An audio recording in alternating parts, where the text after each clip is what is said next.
Hello दोस्तों, मैं हूं दिनेश केवरा। आप सबका स्वागत है इस कार्यक्रम के अंदर। रोजी रोटी से आप वाकिफ हैं, आप इस कार्यक्रम के फॉर्मेट से वाकिफ हैं, रोज की जो समस्याएं हैं जिनको उठाते हैं उससे वाकिफ हैं, अर्थशास्त्र की जो मुद्दे हम आपके सामने लेके आते हैं उससे भी आप वाकिफ हैं, और जो हमारे अर्थशास्त्री दोस्त हैं नयन पारिक जी, उनसे भी आप वाकिफ हैं। स्वागत है सर आपका। Thank you so much Dinesh. तो दोस्तों, आज जिस विषय के ऊपर हम बातचीत करने जा रहे हैं वो तो एक जीडीपी के फिगर्स आए हैं सेकंड क्वार्टर के 8.4%। लेकिन आंकड़े हमेशा जो दिखाते हैं उससे ज्यादा छुपाते हैं। तो ये आंकड़ों की एक बाजीगरी होती है। एक दूसरी खबर है जो इम्पोर्टेंट है, हम हर भारतवासी के लिए गौरव की बात है कि chief economist of IMF Gita Gopinath, जो केरल से हैं बेसिकली, अब वो डेप्यूटी एमडी बन गई है वहां पर। और एमडी भी देखा जाए तो वहां एक महिला ही है, तो महिलाओं का साम्राज्य है आईएमएफ के अंदर। और अब दोनों टॉप की जो पोस्ट हैं वो महिलाओं के लिए हैं, और गीता गोपीनाथ की चर्चा काफी है एज ए मैजिकल फिगर। और मुझे कोई हैरानी नहीं होगी अगर कुछ वर्षों के अंदर वो आईएमएफ की एमडी भी बन जाए। और साथ में एक छोटा सा टेल पीस ये है कि पिछले कुछ हफ्तों के अंदर क्रूड ऑयल की प्राइसेस में नरमी आई है। $86 से डाउन होकर अंतर्राष्ट्रीय जगत पे 70 पे आ गए हैं। लेकिन हमारी ऑयल कंपनियों ने एक पैसे का फायदा भी जनता को पास ऑन नहीं किया है पिछले कुछ हफ्तों से। ये थोड़ी दुख की बात है, यानी कि एक तरह से प्रॉफिटेरिंग चल रही है। सबसे पहले जो हम मुद्दा लेंगे वो है 8.4% की जो हमारी सेकंड क्वार्टर की ग्रोथ है, दिखने में बहुत खूबसूरत है। उसके पीछे की कहानी थोड़ी सी मैं अगर आपको इन आंकड़ों में दिखाना चाहूं तो आप देख सकते हैं कि सेकंड खासतौर से क्वार्टर में जो हमारी बेसिकली कितना जीडीपी रहा है रूपी के अंदर, अगर 2019 से कंपेयर करते हैं तो सिर्फ 0.3% कहा जा रहा है कि है। ये फिगर यहाँ पर आते हैं आपके आपके सामने पे, लेकिन ये फिगर मैं थोड़ी देर में लेके आऊंगा। सबसे पहले हम शुरुआत करेंगे अपने मित्र नयन पारिक के साथ। नयन भाई, स्वागत है आपका। Thank you so much. तो शुरुआत करते हैं पहले मुद्दे से ही। आपकी पहली बिल्कुल। टिप्पणी, और फिर बीच में जब जरूरत होगी हम आपको ग्राफ पे दिखाने के लिए ले चलेंगे वहां पर। 8.4% की ग्रोथ, आपका पहला कमेंट। एक तो ये कि 8.4 तो 8.4 है जो आपने कहा, पर इसके पीछे जो क्या वो बता रहे हैं, क्या छिपा रहे हैं, वो एक जरूर सोचने वाली बात है। एक तो मैं ये कहता हूँ कि जो हर साल का एक जीडीपी ग्रोथ का फिगर होता है और इसके बीच में जो क्वार्टरली फिगर आते हैं, तो क्वार्टरली फिगर थोड़े से कम डेटा पे डिराइव होते हैं, और उसीलिए उसको थोड़ा सा पिंच ऑफ सॉल्ट से लेना हमेशा ही अच्छा रहता है। जी और खास करके जो अनऑर्गेनाइज सेक्टर है हमारा, वो अनऑर्गेनाइज सेक्टर का सर्वे 5 साल में एक बार होता है। जी और जो 2015 में हुआ था, 20 में नहीं हो पाया। और 20 में नहीं हो पाया तो अब मेरे ख्याल से पेंडेमिक के कारण मेरे ख्याल से 1 साल में या 2 साल में अब होना चाहिए।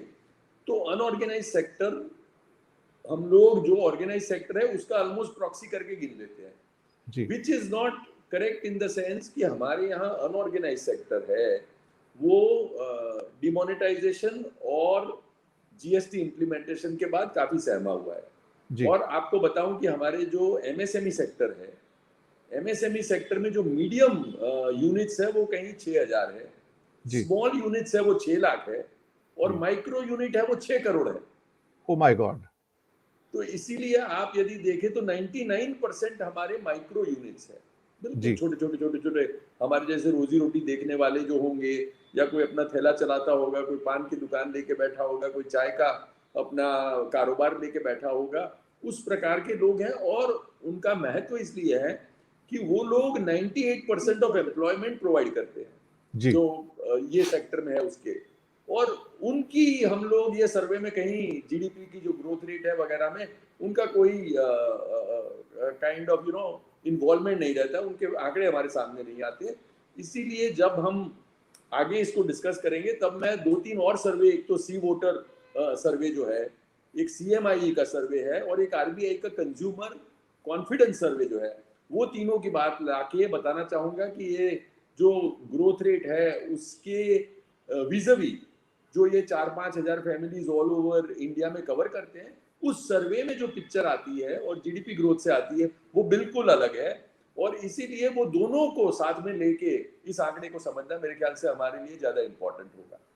एक थोड़ा-सा हम लोग फिगर पे देख लेते हैं यहाँ पर कि जो हमारे पास सेकंड क्वार्टर के जो पिछले कुछ वर्षों के फिगर रहे हैं हमारी सरकारों के, उस पे एक नज़र मारेंगे तो एक नज़र मार के हमें एक आइडिया लगेगा यहाँ से कि हमारा सेकंड क्वार्टर में जीडीपी रियल टर्म्स में रूपी में कितना रहा है। अगर हम उसको 2019 से कंपेयर करते हैं जहाँ 35,61,530 करोड़ का था, अभी वो 35,73,451 करोड़ है। अगर स्टैटिस्टिकल टर्म्स में देखा जाए तो 2019 के सितंबर क्वार्टर के मुकाबले हम इस साल 0.3% 0.3% की ग्रोथ पे आए हैं। ऑलमोस्ट आप ये कहिए कि 2019 के सितंबर क्वार्टर को हम टच कर रहे हैं, यानी कि 2 साल तो पिछड़ गए, ग्रोथ की बात तो अभी नहीं करेंगे। सबसे इंपॉर्टेंट चीज थी कि यार 2019 को हम टच कर पाएंगे। तो नयन भाई यहाँ पे लगता है कि थोड़ा सा हमने टच किया है उसको सेकंड क्वार्टर में आके, इसके ऊपर आपका एक कमेंट। एक तो देखिए जो 2019 वाला हमारा क्वार्टर था वो प्री पेंडेमिक क्वार्टर था। जी जी जी। और उसको देखें कि पेंडेमिक के बाद हम लोग यदि कह रहे हैं कि हम उसमें से एक बाहर निकल रहे हैं, तो ये समझना जरूरी है कि हम उसके बराबर ही चल रहे हैं, हम लोग ज्यादा जी बाहर नहीं आ पाए। जी तो जी एक्चुअल जी growth rate of this quarter compare to pre pandemic quarters growth is जी मोर और लेस सेम। जी और ये जो है वो जो मैंने 3 सर्वे की आगे बात की उसमें जी भी यही बात बताते हैं। ज्यादा ये आंकड़ों की बजाय मेरे ख्याल से ये सर्वे का इंपॉर्टेंट एस्पेक्ट ये है, और रिजर्व बैंक ऑफ इंडिया के कंज्यूमर कॉन्फिडेंस इंडेक्स जो है उसका जी भी बेस ये है कि ये लोग कहीं 5-10 हजार फैमिलीज को ऑल ओवर इंडिया में पूछते हैं कि भाई जी आपके जो नॉन इसेंशियल परचेजेज है वो कितने हैं, मतलब कि रोटी कपड़ा मकान को छोड़ के जो कि आपको जी जरूरी है, जी उसके अलावा के आपके एक्सपेंसेस क्या है। तो सब बोल रहे हैं कि भाई उसके ज्यादा हम लोग एक्सपेंस कर नहीं पाते। 5-10% का ही कहना है कि इसके अलावा हम लोग कुछ कर पाते हैं। दूसरा, हमारा जो फैक्ट्री से फार्म की ओर का लेबर माइग्रेशन है वो बढ़ा है। हमारे 1 से सवा करोड़ लोग ऐसे थे जो फैक्ट्री में काम कर रहे थे, जो जी इसके कारण अपने फार्म में लौट गए हैं। जी तो एग्रीकल्चर एम्प्लॉयमेंट जो है वो 3-1% बढ़ गई है, और 1 से सवा करोड़ लोग ऐसे हैं कि जिनको अपने फार्म पे वापस जाना पड़ा है। इस जी सब के कारण उनको यदि आप पूछते हैं ये सर्वे में कि आपको अपनी जो आमदनी है वो कितनी परमानेंट लगती है, तो वो सब समझते हैं कि भाई unemployment is our major worry, कि जी हमारे पास जो अभी का इनकम है वो अगले साल में रहेगा कि नहीं हमें पता नहीं है। एंड जी देयरफॉर हम लोग स्पेंड करने में बिल्कुल ही जो जबरदस्त हम लोगों को जबरदस्ती स्पेंड करना ही पड़े, उसके अलावा हम लोग कोई भी स्पेंडिंग नहीं करते। अब जब इकोनॉमी में कोई स्पेंडिंग नहीं करेगा तो आपका जो स्पेंडिंग है वो मेरा इनकम है, और मेरा जो है वो स्पेंडिंग है वो दूसरे का इनकम है। ऐसे जो इकोनॉमी प्रॉस्पर करती है, प्रोग्रेस करती है, ग्रो करती है, उसमें यदि सब सिकुड़ जाए, सब डिमांड अपनी न करे, तो मेरे ख्याल से जो इकोनॉमी पे असर होगा कॉन्ट्रैक्शन का या ऑलमोस्ट स्टैटिक होने का, वो हम लोगों को इससे दिखाई दे रहा है। इसमें नयन भाई एक और बात है, मैंने अभी कैलकुलेशन करके देखा, अगर हम इसको 0.3%, ये तो रूपी टर्म्स में है, अगर हम इसको डॉलर टर्म में कन्वर्ट करते हैं तो हमारा रुपया जो है करीब 71 रुपए और 70 पैसे था। 2019 सितंबर की बात कर रहा हूं मैं, अप्रोक्सीमेटली लेस देन 72 था, अब वो 75 प्लस में चल रहा है। तो देखा जाए तो रुपया भी 5% जो है टूट गया है उस स्टेज से लेके।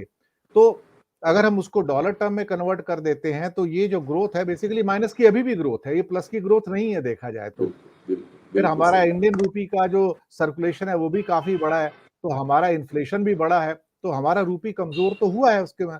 तो ये 0.3 इन रियल टर्म्स में देखा जाए तो एक शायद उतनी सही पिक्चर नहीं दिखाता है जितना दिखाना चाहिए उसको, इसका कहने का मतलब ये है।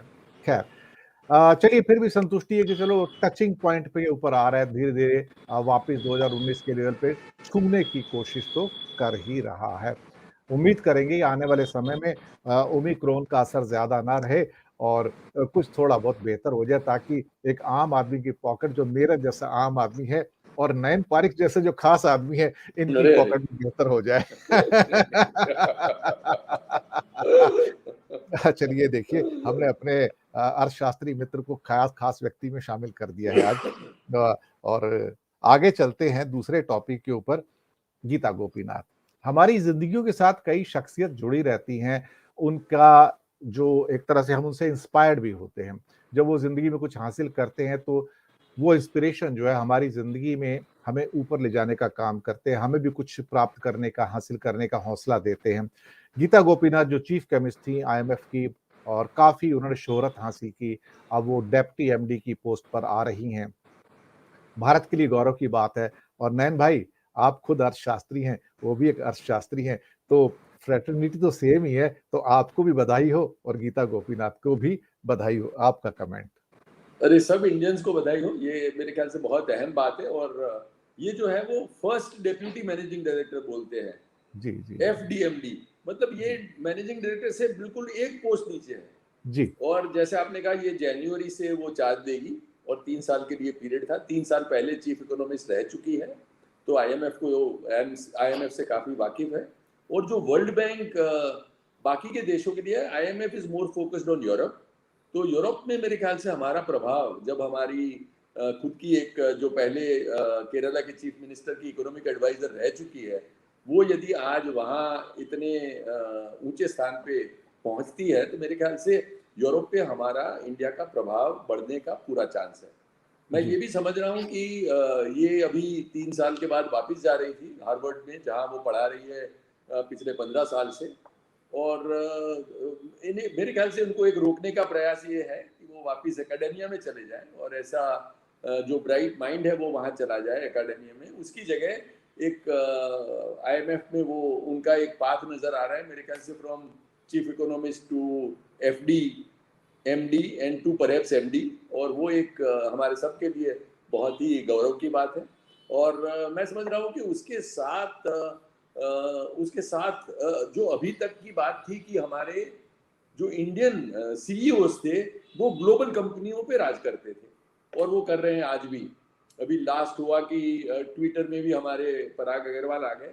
तो अब तक प्राइवेट सेक्टर पे इंडियन सीईओ का दबदबा है, पर पहली बार ये हुआ है कि एक ऐसी पब्लिक पॉलिसी मेकिंग ग्रुप में हम लोग इतना प्रोग्रेस कर रहे हैं। ये एक मेरे ख्याल से डिपार्चर है, और जो हम सबको समझना चाहिए। इससे पहले ऐसे महत्वपूर्ण पद पे मेरे ख्याल से एक शशि थरूर जी का मुझे याद आ रहा है, जो कि यूनाइटेड नेशंस में टॉप पोजीशन में ऑलमोस्ट जाने वाले थे, नहीं जा पाए थे, but he was at a very senior position in such an international body. And now again I think we have an Indian who is FDMD, और मेरे ख्याल से उनका भी आगे का पाथ अगले 3 साल नक्की करेंगे कि वो एमडी बनेगी। तो ये हमारे लिए मेरे ख्याल से एक इंडियन सीईओ जो है वो एक Indian policy making international body पे अब पहुंच रहे हैं। तो इसीलिए आई थिंक सब इंडियंस के लिए ये गर्वपूर्ण बात है। बिल्कुल, बिल्कुल सही कहा आपने और मुझे कोई हैरानी नहीं होगी कुछ सालों बाद वो एमडी भी बन जाएँ। और हालाँकि हार्वर्ड का लॉस तो है, लेकिन हार्वर्ड को भी इस बात का गर्व होगा कि उन्हीं की एक प्रोफ़ेसर जो हैं, वो आईएमएफ की इतनी ऊँची पोस्ट पे हैं, तो उनके लिए एक्चुअली गर्व का विषय है। ठीक है, as a academic, as a professor उनका लॉस तो है, इसमें कोई शक वाली बात नहीं है। लेकिन मुझे लगता है कि वो इस लॉस के ऊपर ज़्यादा गम नहीं करेंगे, बल्कि प्रसन्न ही होंगे, खुश ही होंगे कि चलिए हमारा एक व्यक्ति वहाँ पर इतनी ऊँची पोस्ट पर बैठा जरूर। हुआ है। और जब कभी फिर वो एकेडमिया में वापस आएगा, आज से कुछ वर्षों के बाद जब भी आना होगा, तो शायद एक बहुत बड़ा एक मेगा नेम लेकर आएगा, जिसे देखा जाए तो। तीसरा छोटा टेल पीस एक जाते-जाते पिछले कुछ हफ्तों के अंदर क्रूड प्राइसेस काफ़ी क्रैश हुए हैं, $86 से $70 पे, $71 पे आ गए हैं। लेकिन भारत की ऑयल कंपनियां ऐसा लगता है कि अब वो कुंभकर्ण की नींद सो रही हैं और ना तो बढ़ा रही हैं ना घटा रही हैं, सब कुछ भूल गई हैं। अब वो कहती हैं कि हम तो मार्केट प्राइसेस पे चलते हैं, सरकार तो हमें कोई आदेश देती नहीं है। सर ये आदेश है किसका फिर? किसके कहने के ऊपर ये सारे के दाम रुके हुए हैं, स्टैग्नेंट चल रहे हैं, पूरे के पूरे कांस्टेंट है इतने समय से, इतने हफ्तों से, हो क्या रहा है सर ये? इनफैक्ट जो आप कह रहे थे ऐसा ही होना चाहिए था कि हम लोग अब ऐसी मार्केट इकोनॉमी की ओर, एटलीस्ट पेट्रोल डीजल के दाम पे जा रहे थे कि जहाँ की जो मार्केट कम हुआ तो हमारा कम होगा, मार्केट बढ़ेगा तो हमारा बढ़ेगा। तो क्रूड ऑयल कम होने में मेरे ख्याल से मेन दो फैक्टर है। एक तो कोविड का जो ये हमारा लेटेस्ट वेरिएंट आया है, उसके कारण थोड़ा सा दबा है, पर सामने ओपेक कंट्रीज जो है वो अपने अगले सालों का प्रोडक्शन रिड्यूस करके वो रेट को थोड़ा सा मेंटेन करने की कोशिश कर रहे हैं। हमारे यहाँ जो मैकेनिज्म है वो ये है, एटलीस्ट जो हमारा पेपर पे एक अंडरस्टैंडिंग है वो ये है कि हर 15 दिन के रोलिंग प्राइसेस पे प्राइस नक्की होते हैं। तो जैसे एक मैं समझ रहा हूँ कि प्राइस यदि कम होते हैं और जो अभी हुए हैं तो उसका असर कहीं एक महीने में आना चाहिए, क्योंकि 15 दिन का एक साइकिल जैसे बीच में हुआ तो छूट गया हो, पर अगले 15 दिन में यदि ये प्राइसेस ऐसे ही 70 पे दबे रहें और यदि हम फॉर्मूला से जाएं तो मैं समझता हूं कि ये प्राइसेस थोड़े से कम होने की संभावना है। तो 5 रुपए जब सरकार ने इस पे ड्यूटी वगैरह कम की थी तब कम हुए थे। अब मेरे ख्याल से मार्केट फोर्सेस के कारण यदि और 15 दिन प्राइसेस कम रहे हैं और कम रहेंगे तो मेरे ख्याल से फॉर्मूला के हिसाब से वी कुड एक्सपेक्ट कि ऐसी कोई और चीज ना हो जाए, क्योंकि इकोनॉमी में हम लोग हमेशा इकोनॉमिक्स में बोलते हैं all other factors remaining the same this would produce this result। तो मैं समझ रहा हूँ कि all things being equal यदि ये प्राइस दबे रहे तो अगले 15 दिन में रोलिंग प्राइस के नेक्स्ट रिवीजन में हम लोग कस्टमर, जब आप और मैं पेट्रोल पंप पे जाएंगे तो कम दाम पाएंगे। उम्मीद करते हैं, लेकिन ये है कि जब बढ़ते हैं तो सुरसा के मुंह की तरह बढ़ते हैं और बढ़ते चले जाते हैं, लेकिन जब कम होने की बारी आती है तो ये लोग कुंभकर्ण की नींद सो जाते हैं, फिर उन्हें भूल जाते हैं कि हमें कम भी करना है, और उस टाइम मार्केट मैकेनिज्म जैसी जो चीज होती है वो सब तकिए के नीचे चली जाती है और कुछ हमें नजर नहीं आता। और ऐसा थोड़ी है कि पिछले एक महीने से कांस्टेंट पड़े तो एक महीने से कुछ फ्लक्चुएशन नहीं हुए, फ्लक्चुएशन तो हुए हैं, वो फ्लक्चुएशन प्लस में हो या माइनस में हो, पास ऑन तो करने चाहिए। जब वो पास ऑन नहीं होते हैं तो शक की सुइयां हमेशा सरकार की ओर उठती है कि ऊपर से आदेश है कि तुम्हें नहीं करना। और हो सकता है बीच में कोई चुनाव अनाउंस हो जाए तो शायद उसके बाद 4 महीने बाद ही कुछ फ्लक्चुएशन देखने को मिले या कुछ आगे पीछे देखने को मिले। तो यहाँ पर तो राजनीतिक जो समीकरण है वो ज्यादा इंपॉर्टेंट है। बेचारे तेल कंपनियां भी क्या करेंगी, उन्हें भी नौकरी बचानी है, वो भी क्या कर सकते हैं अल्टीमेटली। खैर, इन शब्दों के साथ दर्शक मित्रों हम लेंगे विदा, और नयन भाई का हम करेंगे शुक्रिया अदा कि उन्होंने कीमती समय निकाला, रोजी रोटी के अंदर आए और कुछ महत्वपूर्ण बातों से उनको परिचित कराया। फिर जल्दी मुलाकात होगी नए मेहमान के साथ, नए मुद्दे के साथ। और हाँ, नयन भाई तो आते ही हमारे साथ हर सोमवार को कि रोजी रोटी के अंदर आपकी रोजी रोटी की चर्चा, आपकी रसोई की चर्चा, आपके मुद्दों की चर्चा। तो धन्यवाद आप सबका हमारे साथ बने रहने के लिए, शुक्रिया, धन्यवाद। Thank you sir.